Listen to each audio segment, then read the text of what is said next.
강의하실 텐데 큰 박수로 보시겠습니다.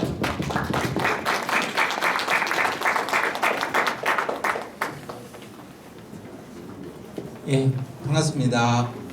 예, 방금 소개받은 서동휘 부정교회에서 지금 담당하고 있고요, 목사입니다. 기도는 앞에서 해 주셨기 때문에 저는 바로 강의를 시작하도록 하겠습니다. 김재동 아시죠? 김재동이라는 사람이 그렇게 얘기하더라고요. 저는 앞에 앉은 사람들을 10분 만에 웃겨서 죽일 수 있다라고 얘기하더라고요. 저는 10분 만에 지루해서 죽일 수도 있습니다. 그래서 오늘 강의가 재밌게 될는지 재미없게 될는지 모르겠지만 아무튼 우리들이 재미있게 뭔가를 만들어 나간다면 재미있는 강의가 되지 않을까 싶습니다. 우리가 일반적으로 장애인 하면은 동정의 대상이다. 그리고 아주 불쌍한 사람들이다. 내지는 우리가 도와줘야 될 사람이다라고 그렇게 인식을 하고 있습니다. 그러면 왜 이런 사람들을 이런 동정의 대상으로 감사합니다. 복 받으실 거예요. 동정의 대상으로 그렇게 인식을 하고 있을까? 그리고 단지 장애인이기 때문에 동정의 대상인지, 아니면 성경 속에서는 장애인을 어떻게 보고 있길래 우리가 이 사람들을 도와줘야 될 대상, 또 불쌍히 여겨야 될 대상으로 바라봐야 될 것인지에 대해서 살펴보는 시간이 되겠습니다. 먼저 장애인이란 어떤 정의를 좀 내리고 갔으면 좋겠습니다. 장애인이 누구입니까? 어떤 사람을 장애인이라고 할까요? 도움이 필요한 사람. 그렇죠. 도움이 필요한 사람. 예, 맞습니다. 또 어떤 사람일까요? 우리나라 장애복지법에는 이렇게 얘기를 하고 있습니다.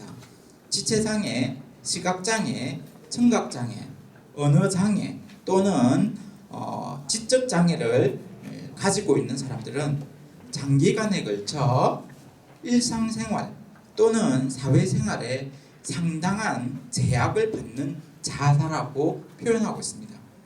그러니까 장애를 가진 사람은 장기간에 걸쳐 오랜 시간에 걸쳐 일상생활, 사회생활에 상당한 제약을 받는 사람, 이것이 우리나라 복지법에 명시되어 있습니다. 그리고 이런 사람은 대통령의 병어로 인정이 되는 사람이다라고 얘기하고 있습니다. 그러니까 우리나라 법에는 장애인 이렇게 하면 등급을 받잖아요, 그죠? 그러면은 대통령 영에 의해서 인정되는 사람이 장애인이다라는 거죠.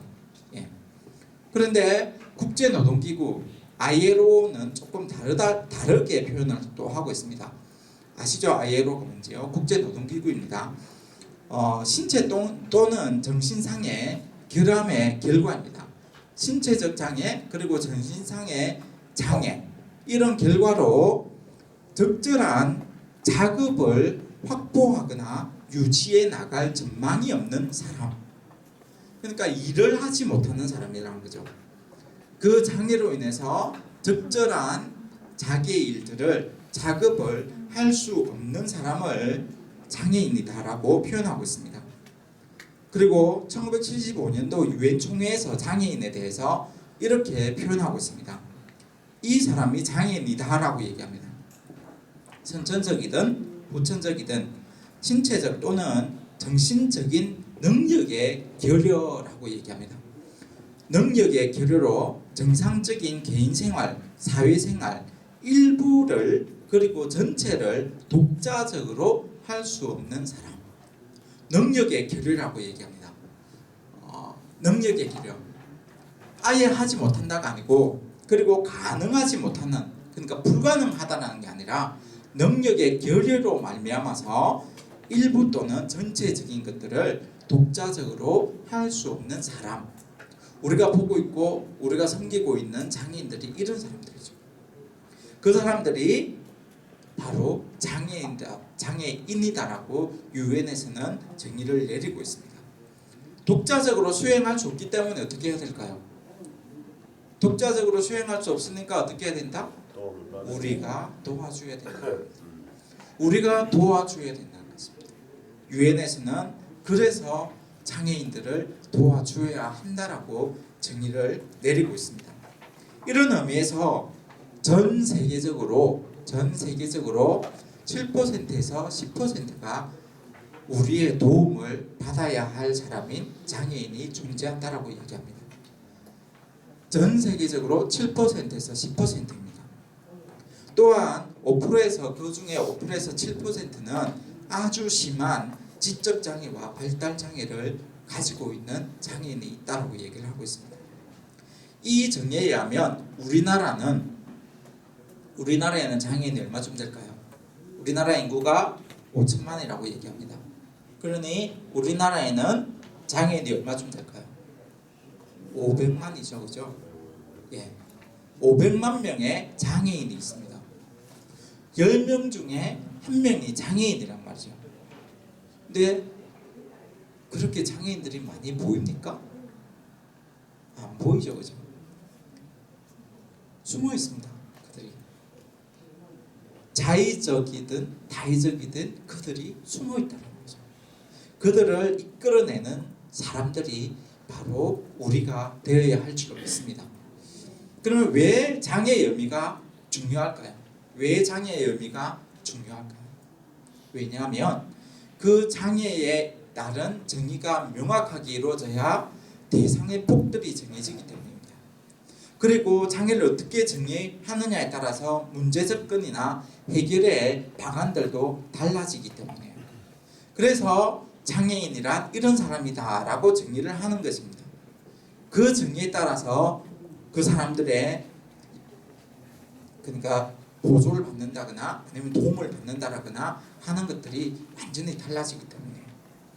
장애인은 앞서도 얘기했지만 신체적으로 정신적으로 기능적인 장애를 가진 힘들어하는 독자적인 활동을 할 수 없는 사람입니다. 둘째로 장애인은 사회생활이나 직업생활을 일상적인 생활을 영위함에 있어 독자적인 행보를 할 수 없는 사람입니다. 그렇기 때문에 도움이 필요한 것입니다. 그런데 우리가 이런 정의를 내림에 있어서 조금 조심해야 될 부분이 있습니다. 왜냐하면 우리가 장애인에 대한 정의나 개념을 이제 내렸습니다. 그런데 이러한 정의로 말미암아 장애인의 편견을 가질 수가 있다는 거죠. 장애인은 이런 사람이야. 우리의 도움이 없이는 할 수 없어. 그래서 장애인을 볼 때마다 도와주려고 한다든지 아니면 장애인을 볼 때마다 정말로 불쌍한 사람이야 라고 한다든지 하는 것은 아니라는 거죠. 장애인의 정의는 단지 행정상이나 아니면 사회법상 그렇게 정의를 내릴 뿐이지 일상적인 생활에 있어서까지 우리들에게 편견을 받거나 아니면 선입견의 대상으로 그렇게 판단되어져서는 안 된다라는 것입니다. 이런 정의나 개념은 보다 장애인을 바라보고 그리고 장애인과 함께 할 수 있는 긍정적인 방향으로 발전되어지고 적용되어져야 한다라는 의미에서 정의를 내린다라는 것 한번 유념해 두시고 넘어갔으면 좋겠습니다. 다시 말하면 장애라는 개념이 절대적인 개념이 아니라는 겁니다. 상대적인 개념이라는 거죠.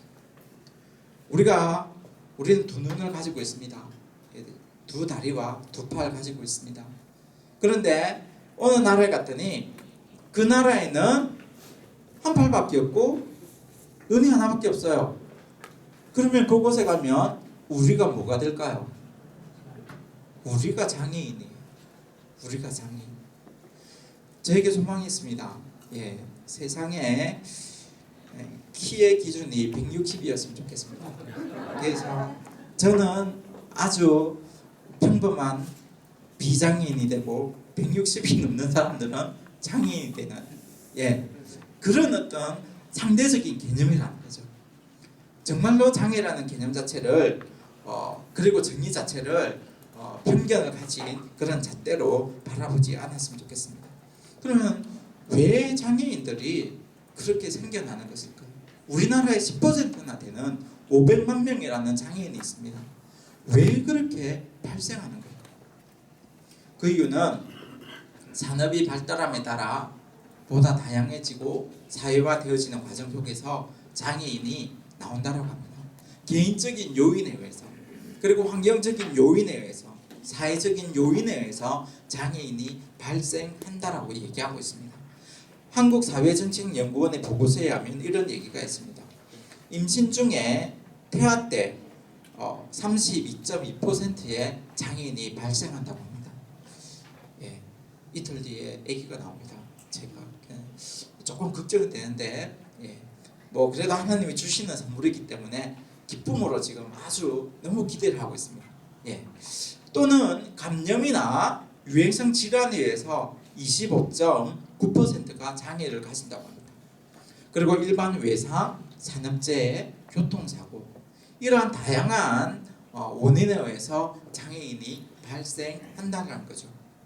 그리고 보건사회연구소의 보고에 의하면 장애인 발생 원인 중 후천적 요인에 의해서 80%가 발생한다고 얘기합니다. 그러니까 선천적으로 장애로 태어나는 숫자보다는 후천적으로 장애를 가지게 되는 사람이 많다라는 거죠. 그 사람들이 80%예요. 조금 이상한 얘기가 될 수도 있지만 이 자리에 있는 사람들이 하나님의 부르심을 받는 그 순간까지 장애를 가지지 말라는 법이 없다는 거죠. 이 자리에 있는 모두가 잠재적 장애인이 될 수 있다는 겁니다. 저를 포함해서 80%. 정말로 그렇기 때문에 우리는 장애인을 바라볼 때 긍휼한 마음과 나를 바라다보는 마음으로 그들을 대할 수 있었으면 좋겠다는 겁니다. 하나님께서 정말로 장애인들을 그만큼 사랑하는 것처럼 우리 또한 그 사람들을 사랑해야 된다는 겁니다. 왜냐하면 나 자신이 잠재적 장애인이기 때문입니다. 그러면 그 장애인 중에서도 특별히 우리와 함께하고 있는 장애인들을 좀 봤으면 좋겠습니다. 우리와 함께하고 있는 장애인들이 누구죠? 지적장애인들, 그리고 자폐들, 자폐아들, 그리고 다운 증후군을 앓고 있는 우리 친구들. 하나님께서 왜 이 사람들을 그렇게 만드셨는가는 조금 이따가 그렇게 한번 말하다 보고요. 이 지적장애는 지능지수가 70, IQ가 70 미만인 사람을 지적장애인이다라고 얘기를 합니다. 우리나라의 복지법에 이렇게 지적장애를 정리하고 있습니다. 정신교육이 항구적으로 지체된 사람이다라고 얘기합니다. 지체되어졌다라고 얘기해요. 안 된다가 아니라 느리다는 거죠. 그 사람들은 안 된다가 아니라 느리다라는 겁니다. 우리가 뭐 10이라는 속도로 달려나간다면 그들은 1이나 2라는 속도로 꾸준하게 달려나간다는 거죠. 그렇기 때문에 그런 얘기를 하잖아요. 느리 가도 함께 가자. 천천히 가더라도 우리가 그들과 함께 가는 그런 그 어떤 속도의 밸런스를 맞춰줄 필요가 있다는 거죠. 그리고 지적장애인 중에서도 1급이 있습니다. 2급, 3급, 1급, 2급, 3급이 있잖아요. 1급은 지능지수가 34 이하인 사람입니다. 34 이하인 사람들로서 일상생활이나 사회생활이 현저하게 떨어져서 남들에게 도움을 받지 않으면 아예 어떤 활동들을 할 수 없는 사람. 2급은 35에서 49 이하인 사람을 2급의 지적장애인이라고 얘기합니다. 이 사람들은 단순한 행동들은 훈련시켜 줄 수가 있습니다. 어느 정도의 감독과 도움을 받으면 복잡하지 않은 일들이라면 충분히 소화할 수 있는 사람들이죠. 지적장애 3급은 50 이상에서 70 이하의 사람입니다. 이 사람은 충분히 어떤 훈련을 통해서 교육을 통해서 사회적, 직업적 재활이 가능한 그런 사람을 뜻하고 있습니다. 대체적으로 정신지체나 발달장애의 발생 원인은 잘 알려져 있지는 않지만 유전적 결함에 의해서 이루어진다라고 얘기를 하고 있습니다. 그리고 태아기 앞에서 보았듯이 태아기의 어떤 충격이나 질병에 의해서 그리고 출생 시의 영향에 의해서 출생 후의 요인에 의해서 그렇게 발생이 되어진다라고 얘기를 하고 있습니다. 그리고 이 사람들의 교육적 특징은 다 아시죠? 우리 친구들은 아무리 가르치려고 하더라도 느리잖아, 그죠? 안 되는 거 아니에요. 산만하잖아요. 고함 지릅니다. 막 돌아다닙니다. 그럼에도 불구하고 우리가 그들을 계속해서 교육시키는 이유가 뭡니까? 그들이 느리기 때문에 붙잡아서 하는 거예요. 만약에 그들이 안 된다라고 하면 할 필요 없습니다. 그런데 그들은 느리기 때문에 그럼에도 불구하고 우리는 붙잡아서 교육을 해야 된다는 거죠. 그리고 그들의 특징, 육체적인 특징을 보면 어떤 근육 운동의 저하로 말미암아서 좀 몸이 비대한 경우도 많죠, 그죠? 예, 그리고 활동이 느린 경우도 많습니다. 예, 근육 운동 조정력이 약하고 심장 질환을 많이 앓고 있다. 특히 다운 증후군을 앓고 있는 우리 친구들은 심장이 많이 약하다라고 합니다. 그리고 척추도 약하다라고 하더라고요. 그래서 운동을 할 때 구르기를 하면 상당히 위험하대요. 구르기를 하는 경우, 특히 다운 증후군을 앓고 있는 경우, 예, 그래서 심장 질환이나 발작을 일으킬 수 있다라는 그런 육체적인 어떤 특징을 가지고 있고요. 행동적 특징으로는 조심성과 주의력이 아주 결핍돼 있죠. 특히 우리 자폐아들 보면 자폐증을 가지고 있는 우리 친구들 보면 특히 이런 경우들을 많이 볼 수가 있습니다. 다음으로 우리 자폐증 장애를 가진 친구들을 잠시 보면요. 우리가 너무나 또 잘 접할 수 있는 자주 접하는 그런 친구들입니다. 이 친구들은 중증 행동적 결함 정체를 가지고 있다고 합니다. 보통 생후 30개월 이내에 발견된다고 하는데요. 제 선배 중에 그 아들이 한 명 있었는데 걔가 자폐증을 앓고 있습니다. 우리 3일교회 다니시는 분 계십니까? 3일교회 지금 다니고 있는데 그 친구가 처음에 볼 때는 아주 그 태어나는 순간부터 봤었거든요. 처음에 볼 때는 아무 이상이 없었어요. 근데 한 3년, 4년이 지나면서 이상한 행동을 보이더라고요. 좀 많이 안타까웠어요. 저는 그때 처음으로 자폐증이 무엇인지에 대해서 알게 됐습니다. 그 선배의 아들을 보면서 참 안타까웠지만 그 친구가 지금은 너무너무 생활을 잘하고 있어요. 처음보다 많이 나아졌어요. 처음보다 정말로 많이 나아졌어요. 느리지만 교육이 되어졌기 때문입니다.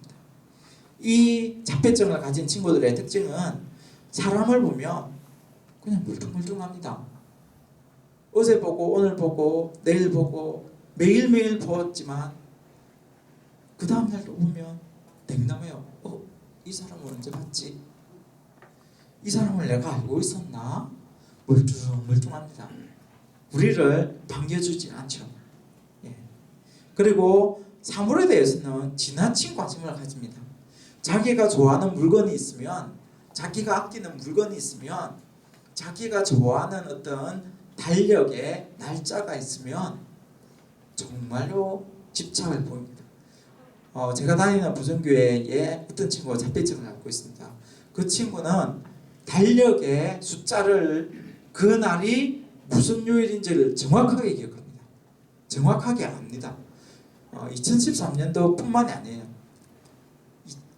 1960년도부터 1980년 그 사이에 있는 날짜와 요일까지 정확하게 합니다.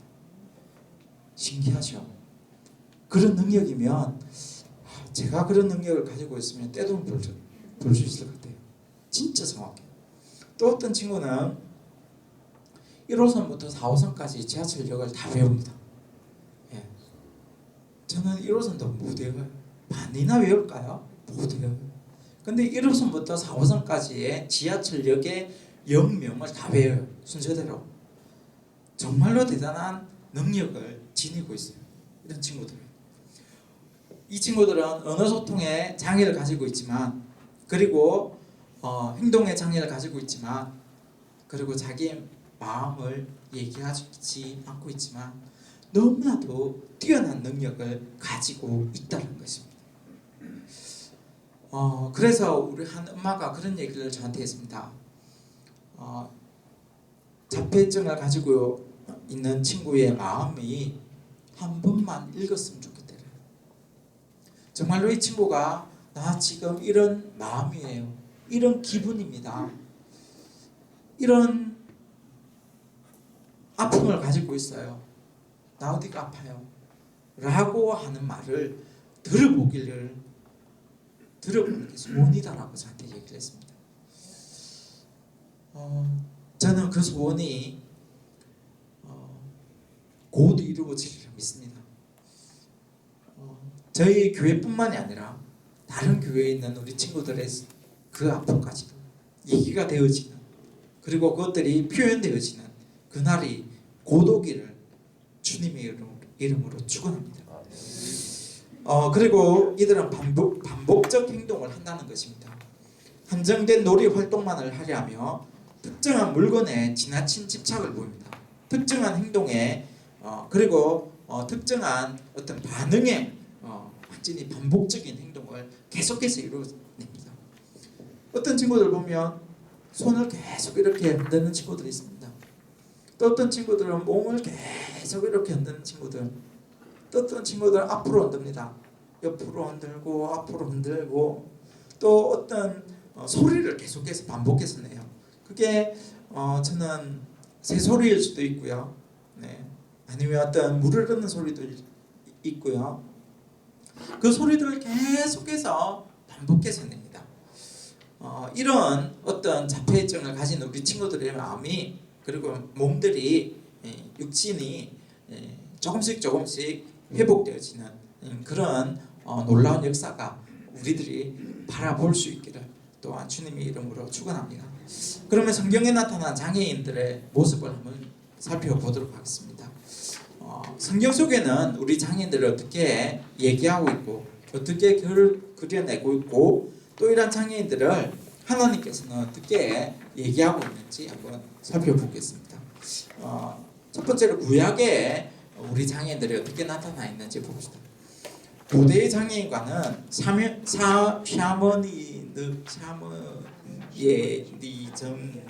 제가 입이 고입니다. 아무튼 그 요소와 아주 밀접한 관계를 가지고 있습니다.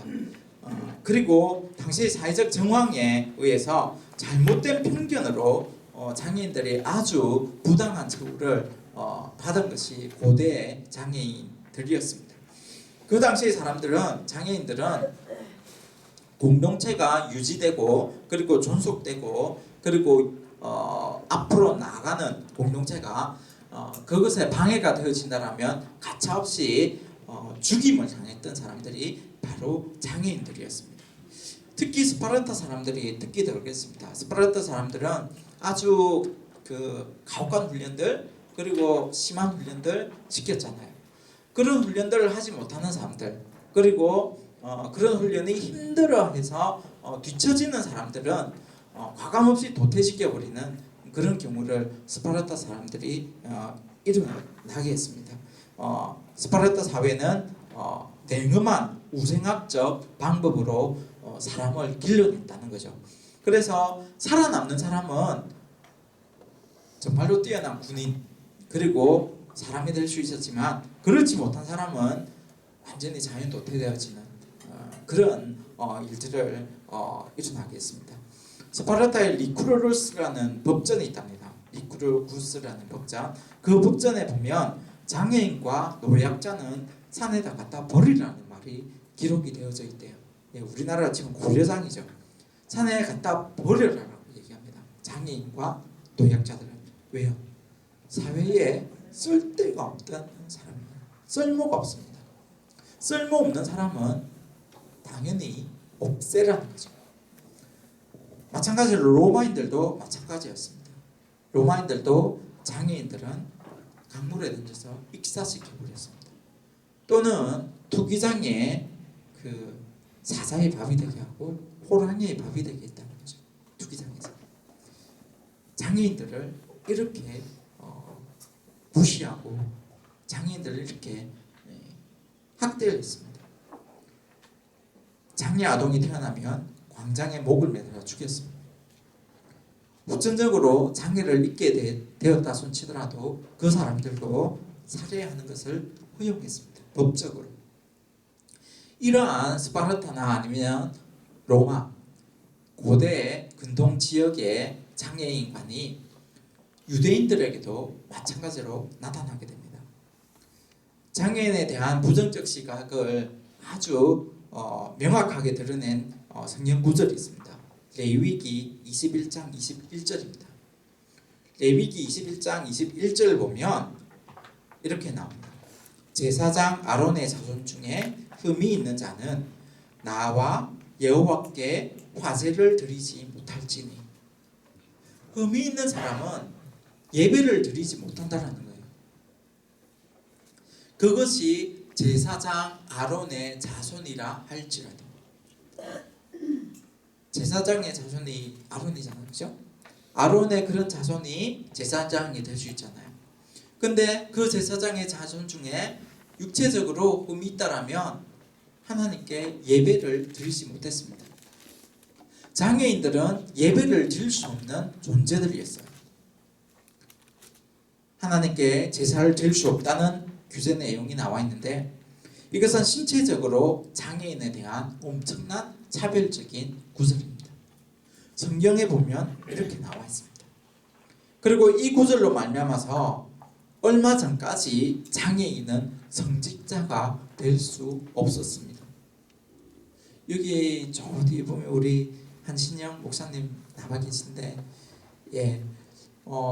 그리고 저도 그렇잖아요, 그죠? 저도 장애를 조금 가지고 있습니다. 눈에 드러나지는 않지만, 저와 같은 사람은 장애인이기 때문에 성직자가 될 수 없다는 거죠. 근데 지금은 되어 있습니다. 이렇게 성직자가 될 수 없다는 사상적 기원을 이 레위기 21장 21절이 던져주고 있습니다. 또 제2대가나 결과로서 장애인이 되었다. 그리고 무능력한 사람의 어떤 장애인의 모습을 보여주고 있습니다. 그것이 제2대가라는 거죠. 제1결과라는 겁니다. 소돔성 사람들이 하나님의 천사를 무시했습니다. 모독했습니다. 그래서 어떻게 됐나요? 눈이 멀게 되죠. 죄를 지었습니다. 맹인이 되는, 앞을 못 보는 그런 장애인이 됩니다. 그리고 유다왕 시드기야가 끌려갑니다. 바벨론에 끌려가죠. 그리고 어떻게 됩니까? 두 눈이 뽑히죠. 죄의 결과로 장애인이 됩니다. 또 누가 있을까요? 삼손도 끌려갑니다. 블레셋에게 끌려가서 어떻게 됩니까? 두 눈이 뽑히죠. 장애인이 됩니다. 그 사람들의 원인이 무엇이죠? 죄입니다. 죄의 결과입니다. 이 외에도 비유법을 쓸 때, 그러니까 우리도 그런 거 하잖아요. 뭔가 잘 못하고 잘 알지 못하고 10번을 말하고 20번을 얘기했는데도 잘 알아듣지 못하면 이구 옛날에 그런 말 하죠. 이구 삐리리 하면서 성경도 그렇다는 거죠. 성경에도 어이구 안 못 보는 자, 귀가 안 들리는 자, 이런 장애인에 대해서 얘기를 하고 있습니다. 이것은 죄의 대가라는 겁니다. 그러나 구약 성경에 이렇게 안 좋은 어떤 장애인관을 가지고 있는 것은 아닙니다. 긍정적인 면으로 보면 보호의 대상이라고 얘기합니다. 그리고 소망의 대상이라고도 얘기를 합니다. 하나님의 섭리의 결과로서의 어떤 장애인이 되었다라고도 얘기를 하고 있습니다. 레위기 19장 14절입니다. 레위기 19장 14절을 보면 너는 귀먹은 자를 저주하지 말며 맹인 앞에 장애물을 놓지 말고 내 하나님을 경외하라. 나는 여호와니라. 하나님께서 귀먹은 자를 저주하지 말랍니다. 듣지 못한다고 해서 나쁜 말 하지 말라는 거예요. 안 듣는다고 나쁜 말 하잖아요. 예, 앞에 안 보인다고 해서 장난친다고 앞에 뭐 갖다 놓으면 얼마나 위험해요. 제가 어릴 때입니다. 어릴 때 우리 동네에 지금으로 치면 뇌성마비를 알았던 우리 형님이에요. 형님인데 그때는 아직 철이 안 들어서 그 형님을 볼 때마다 저는 놀렸습니다. 예, 뭐라고 삐리리 하면서 놀리고 하루는 내가 너무 갖고 싶었던 물건을 형이 가지고 있는 거예요. 그래서 때려가지고 뺏었던 기억이 있어요. 지금에 와서는 너무너무 그 형님한테 미안하고 그랬는데 그래요. 이 장애인이 있다고 해서 그 사람들에게 욕을 하거나 또 뭐라고 나쁜 말 하거나 그 사람을 놀리기 위해서 앞에 뭘 놔두거나 그 사람을 어떻게 하기 위해서 나의 어떤 재미삼아 그렇게 어떤 놀잇감으로 생각해서는 안 된다라고 하나님은 얘기하고 있습니다. 그리고 신명기 27장 18절에 이렇게 얘기합니다. 맹인으로 길을 잃게 하는 자는 저주를 받을 것이라. 그리고 이 말에 모든 백성은 아멘 할지니라라고 얘기합니다.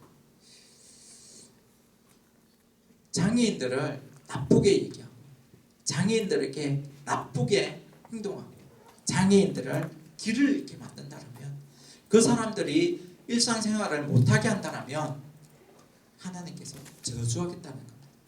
그리고 이 말에 너희는 아멘 해라는 겁니다. 정말로 장애인을 하나님께서는 귀하게 여기셨다는 표현입니다. 장애를 가진 사람이 압력과 해악으로부터 위험과 그리고 어떤 우리들의 놀잇감으로 전락되어져서는 안 된다라고 완전한 보호를 받아야 될 사람이라고 하나님은 표현하고 있습니다. 죄의 결과로 비록 장애를 입었다 손치더라도 그리고 하나님께서 이 사람들을 저주해서 그렇다 손치더라도 그러나 그 사람들은 하나님의 보호의 대상이다라고 얘기하고 있습니다. 또 다른 유행의 장애인들이 있습니다. 앞에서 얘기했던 사람들은 구약에 나왔던 사람들은 후천적 장애인들입니다. 그런데 선천적 장애에 대해서도 하나님은 얘기하고 있습니다. 출애굽기 4장 11절입니다. 출애굽기 4장 11절에 보면 이렇게 얘기합니다.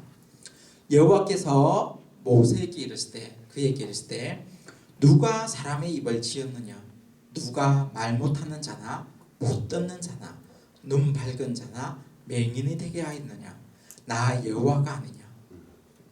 하나님께서 듣지 못하는 자 말하지 못하는 자 보지 못하는 자를 만들었다라고 얘기합니다. 태아에서부터 하나님이 그렇게 창조했다는 겁니다. 하나님, 저는 이스라엘 백성에게 나오라고 애굽에서 나오자고 얘기할 수 없습니다. 내 입은 정말로 무디어서 그런 말을 할 수가 없습니다. 라고 하면서 하나님의 명령에 순종하지 않습니다. 그때 하나님이 얘기합니다. 누가 장애인을 만들었느냐? 누가 네 입을 그렇게 무디게 만들었느냐는 겁니다. 나가 아니냐. 나 여호와 하나님이 너를 그렇게 만들었으니까 내가 책임질 거니까 내가 너를 이끌 것이니까 너는 가라. 나의 말에 순종하라는 겁니다. 누가 장애인을 지었는지 누가 이 자리에 있는 우리들을 창조했는지 내가 그렇게 했기 때문에 너는 내 말에 내 뜻에 순종하라는 겁니다. 선천적 장애의 원인도 하나님이 가지고 있습니다. 오늘날에 와서는 이 선천적 장애의 원인을 앞에서도 얘기했듯이 약물 중독이나 아니면은 태어날 때 그 조상 미리 태어난다거나 아니면 태어날 때 잘못 어떤 대변을 먹는다거나 하는 어떤 원인에 의해서 그 장애 발생이 어떤 그 메커니즘이라고 얘기하죠. 그런 원인이 밝혀져 있지만 이 구절 자체가 주는 우리들에게 시사점은 아주 크다할 것입니다. 뭐냐면 하나님의 주권 아래에서 모든 사람은 태어난다는 겁니다. 장애인이든 비장애인이든 하나님의 주권 아래에서 우리들은 태어난다는 것입니다. 하나님께서 창조하셨으니 하나님께서 책임진다라는 것입니다. 그렇기 때문에 하나님께서 책임지는 존재가 우리가 섬기는 대상이기 때문에 우리가 그들에게 양육을 해야 하는 것입니다. 우리가 그들에게 나아가고 하나님이 하라고 하시기 때문에 우리가 그들을 돌보아 줘야 될 의무가 있다는 것입니다. 그것이 하나님에 대한 의무입니다. 하나님의 백성으로서 마땅히 해야 될 일인 줄로 믿습니다. 그러면 구약이 말하는 장애 발생의 원인 앞에서 한 가지 얘기했습니다. 하나님의 진노. 하나님의 진노가 왜 있습니까? 죄입니다. 율법을 어겼다는 거죠. 그런데 우리가 참 조심해야 될 일이 있습니다. 우리가 구약의 이 구절들을 문자적으로 해석할 때가 있다는 겁니다. 문자적으로 구약에 이런 말들이 나옵니다. 앞에서도 얘기했듯이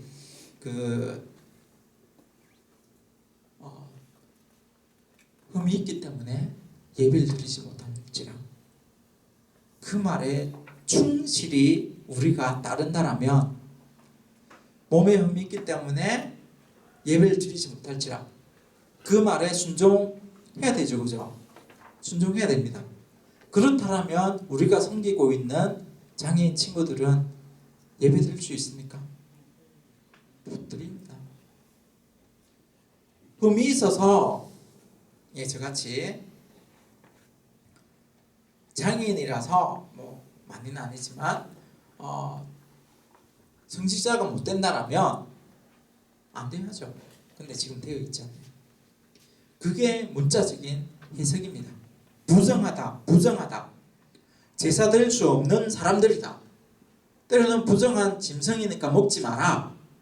이런 말들이 다 그냥 받아들인다라면 우리는 예배도 드릴 수 없고 그리고 먹지도 못하고 이래서도 안 될 것입니다. 이런 어떤 잘못된 어떤 문자적인 해석은 우리가 범하지 말아야 되겠다는 거죠. 그런 문자적 해석의 잘못된 편견으로 말미암아 오늘날까지 고통을 당하고 오늘까지 억눌린 상태로 있는 사람들이 있기 때문입니다.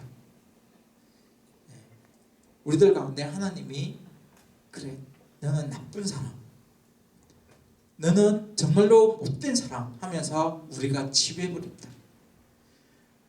특히 예수님과 함께 했던 장녀들, 때로는 어떤 안 좋은 사람들, 나쁜 사람들, 그 사람들이 처음부터 우리의 생각에 배제되어 버리는 경우는 없는지 한번 생각했으면 좋겠습니다. 다시 한번 그들도 하나님의 구원의 대상으로 우리들의 인식 가운데 있었으면 좋겠다는 거죠. 구약의 율법들을 올바로 해석하는 어떤 시도들이 신학자들 가운데서 그리고 우리 중에 어떤 어른신들 가운데서 빨리 시급하게 일어나기를 원합니다. 그러면 다음으로는 신약에는 우리 장애인들이 어떻게 나타나 있는지 한번 살펴보도록 하겠습니다. 신약에서는 구약보다는 대체적으로 장애인들이 긍정적으로 그려지고 있습니다. 말이 되어지고 있습니다. 장애인의 생명을 존중하고 그리고 장애를 하나님의 어떤 섭리로 받아들입니다. 그리고 장애인들의 자성과 복음 증거의 구원의 대상으로 생각되어지는 어떤 경우들이 많이 있음을 보게 됩니다. 생명을 존중하는 것은 예수님의 치유 사역에 아주 많이 드러납니다. 마태복음 8장 6절에서 13절 보면 이런 사람이 나옵니다. 하인인데 병이 들었습니다. 그 하인은 백부장의 종이었습니다. 그런데 백부장이 예수님을 찾아갑니다. 그리고 어떻게 합니까? 내 종을 살려주십시오 라고 얘기합니다. 백부장이 그 하인의 생명을 존중하고 아끼고 위해 주었기 때문입니다. 마가복음 7장 24절에서 30절까지, 마가복음 7장 24절에서 30절까지에는 이런 얘기가 나옵니다.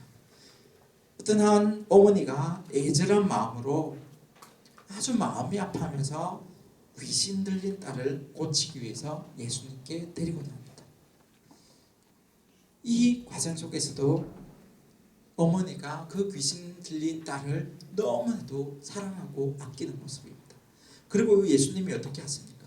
고쳐줍니다. 왜요? 그 어린 딸의 생명이, 그 영혼이 너무나 귀하기 때문이었습니다. 이 밖에도 여러 곳에서 마태복음 12장 9절에서 13절, 마가복음 3장 1절에서 5절, 제가 이렇게 나와는 있는데 제가 이렇게 원고로 드리지 못해서 죄송스러운 마음입니다. 제가 다음에 오면 꼭 그렇게 원고를 드리도록 하겠습니다. 왜 제가 이 얘기를 할까요? 다음에 또 오시라는 말입니다. 안 오시면 못 받습니다. 예, 다음에 오시면 제가 원고를 그렇게 드리도록 하겠습니다. 이렇게 여러 곳에 예수님이 생명을 존중하면서 그렇게 고치신 사건들이 나타나고 있습니다. 이것은 예수님께서 어떠한 의식보다는, 그리고 어떤 제사보다는 한 사람의 생명을 더욱 귀하게 여겼다라는 것을 알 수 있습니다. 그리고 또한 신약에는 이렇게 나타나고 있습니다. 요한복음 9장 1절에서 13절입니다.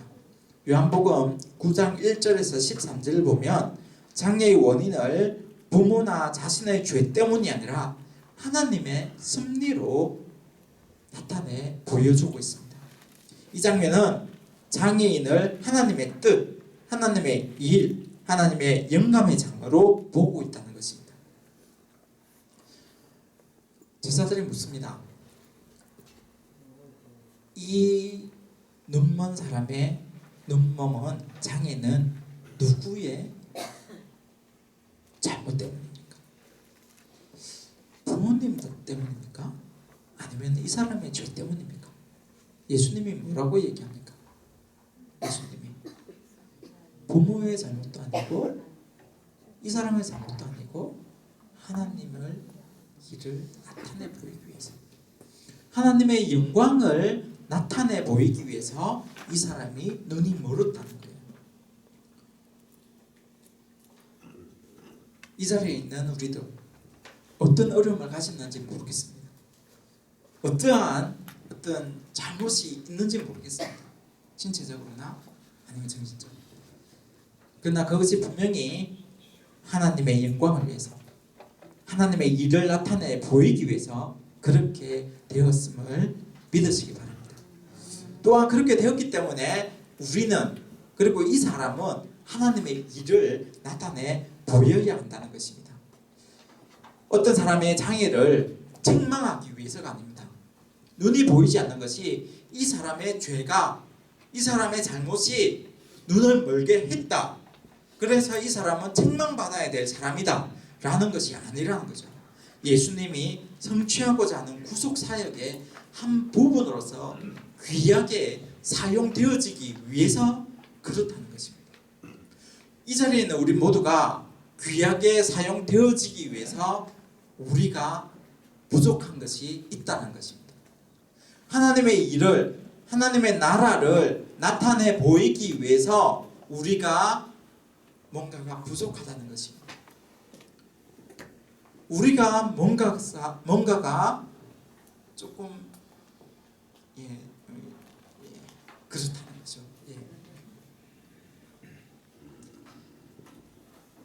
우리 모두가 하나님의 나라를 표현하는, 그리고 하나님의 나라를 완성해 나가는 우리 모두가 되기를 주님의 이름으로 축원합니다.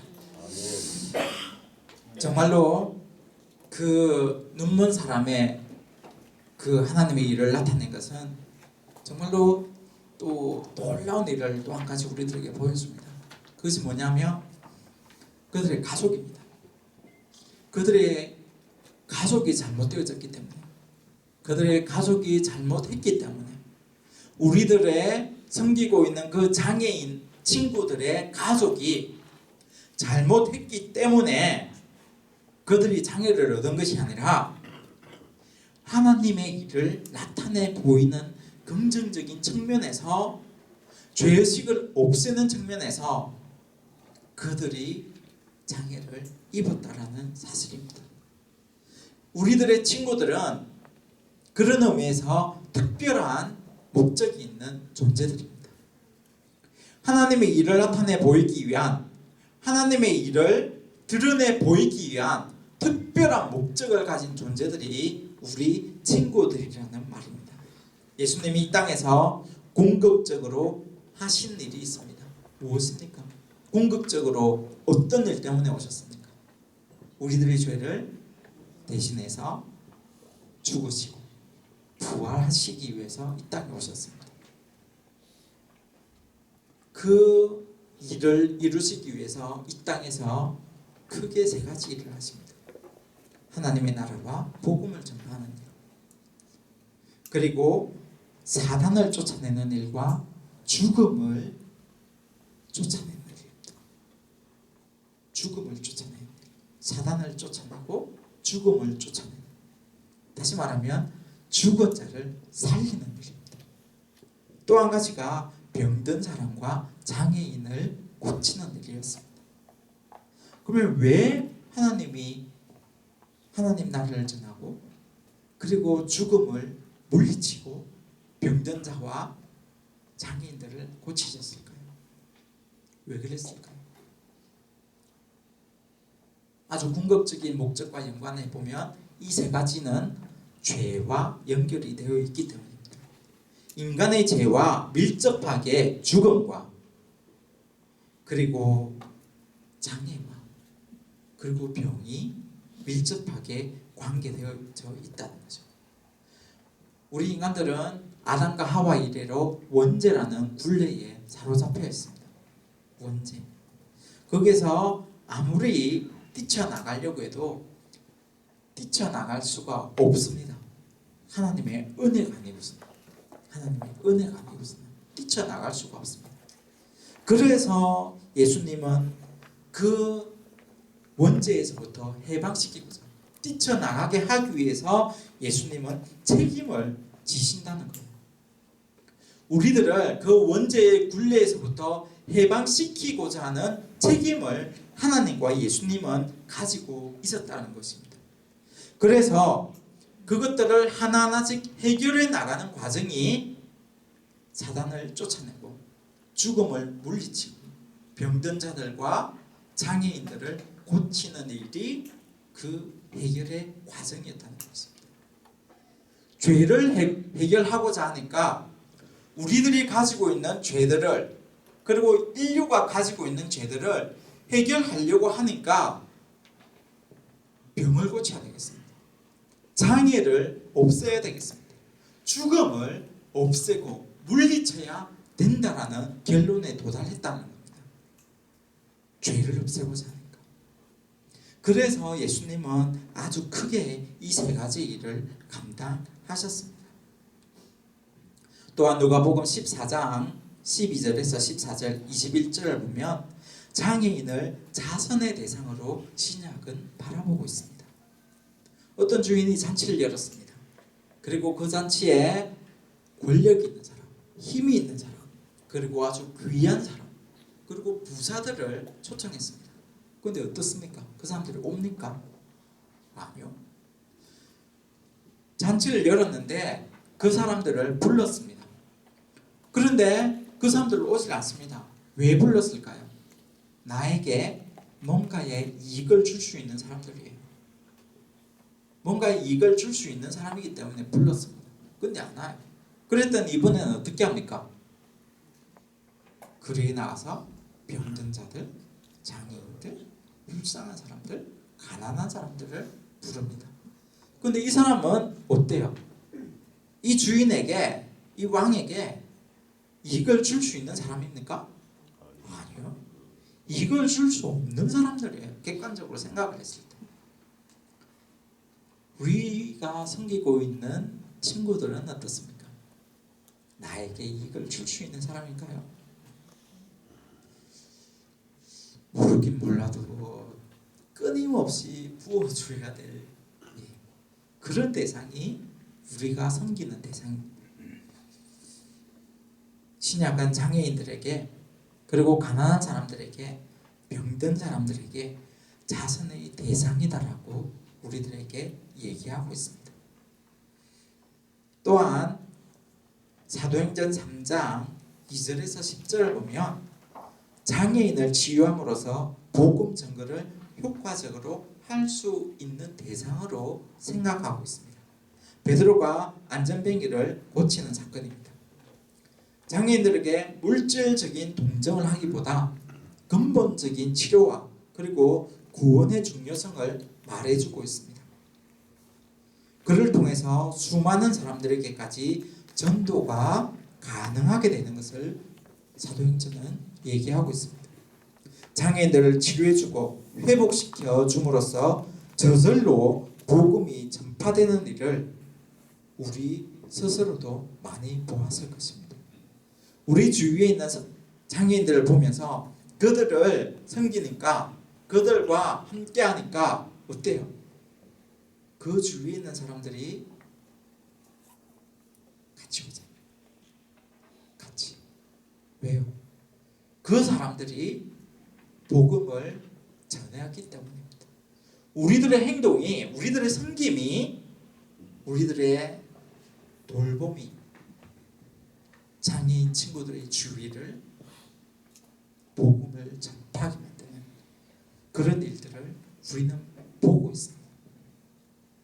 이상에서 살펴본 것과 같이 신약에서도 장애인을 아주 생명의 존중의 대상으로, 그리고 하나님의 영광을 나타내는 존재로, 그리고 자선과 복음의 대상, 구원의 대상으로 바라보고 있는 것을 보았습니다. 그러나 무엇보다도 우리가 가장 간과해서는 안 될 것이 있습니다. 집중해야 될 것이 있어요. 그것이 무엇이냐면 그리스도의, 예수님의 전생을 통해서 자신을 지극히 낮은 사람이다라고 말했다는 것입니다. 그래서 예수님 스스로가 장애인과 같이 배웠다는 것입니다. 이 얘기가, 이 말이 뜻하는 바는 무서운 것이에요. 예수님이 장애인과 같이 되었기 때문에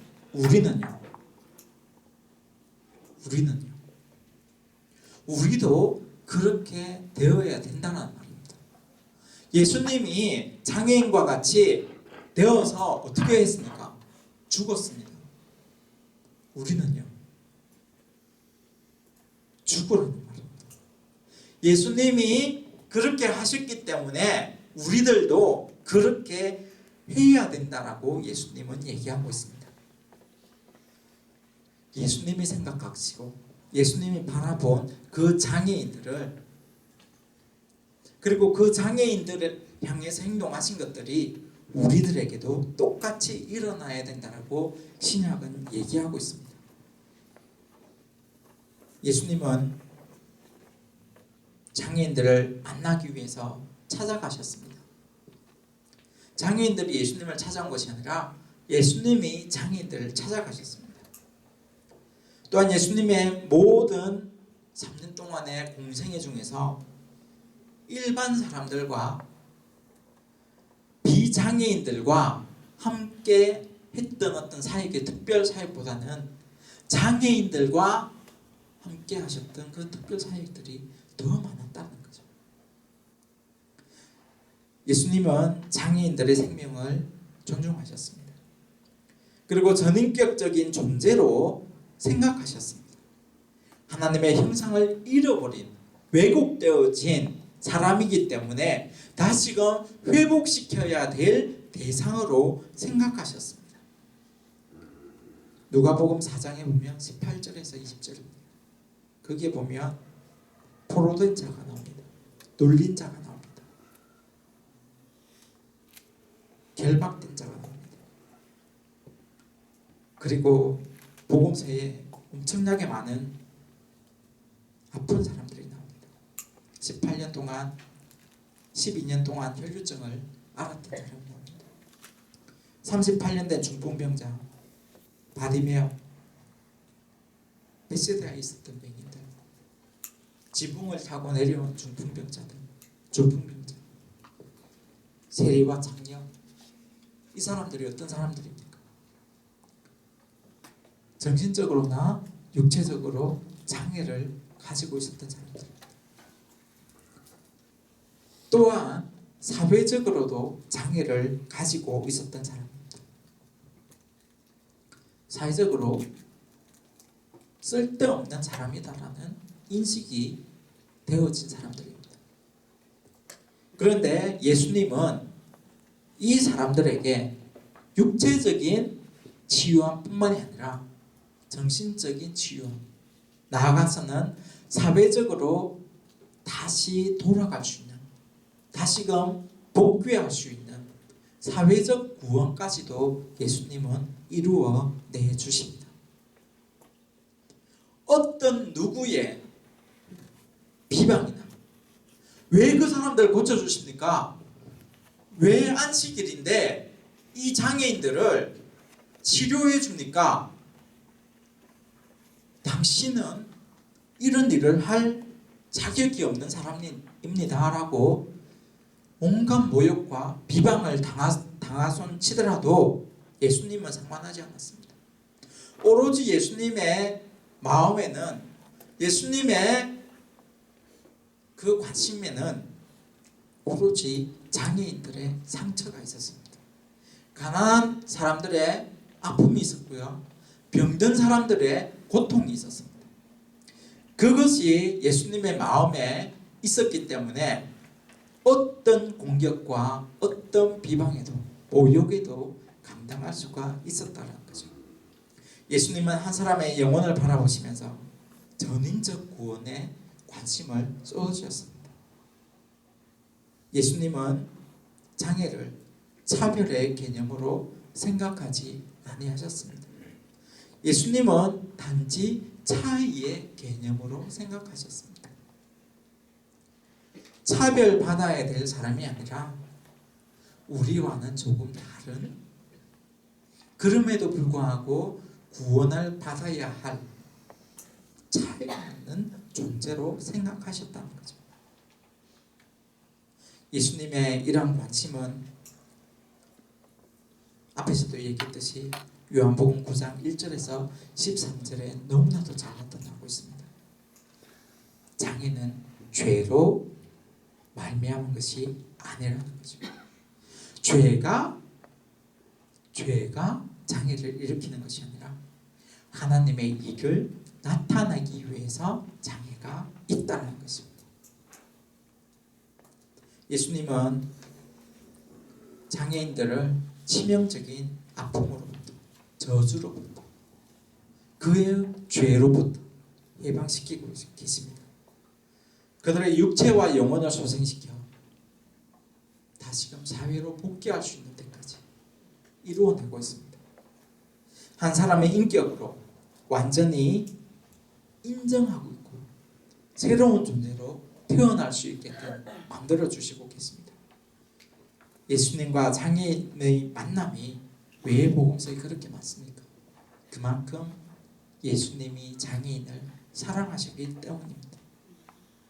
예수님이 그들에 대해서 구체적인 관심을 나타내 보여주고, 그리고 그 장애인을 통하여 하나님의 나라가 드러나 있듯이 우리들 또한 예수님처럼 장애인을 바라다 볼 수 있기를 원합니다.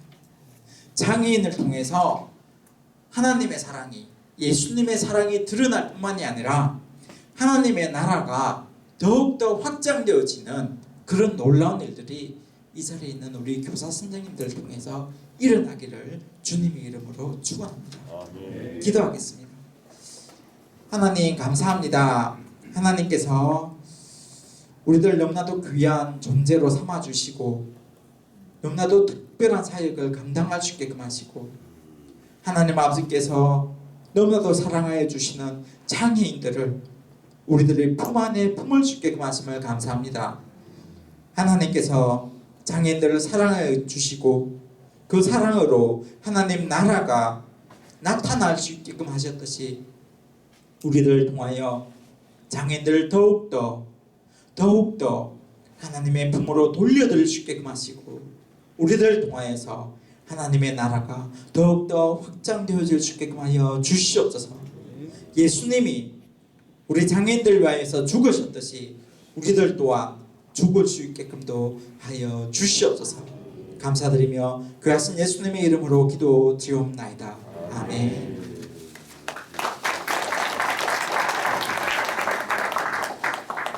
예, 감사합니다. 우리 바쁜 일정 속에서도 우리 또 참 우리에게 기억 준비해 주고 또 귀한 강의해 주신 목사님께 다시 한번 큰 박수로 감사합니다. 하나님. 예, 자 뒤에 시간은 거의 이제 35분이 다 돼가네요. 한 5분 빨리 맞춰졌네요. 오늘 예약 시간보다요. 한 15분 더 쉬었다가 50분에 시작되는데 아마 늦게 오셔서 김밥 못 드시는 분들 있고요. 또 지금 뒤에 샌드위치 제가 셋업하고 있습니다. 여러분들이 가서 좀 드시고요. 드시고 50분에 제가 강시하도록 하겠습니다. 뒤에 샌드위치 있습니다. 샌드위치를 같이 드시고 또 김밥도 좀 더 드시고요. 드시기 바랍니다.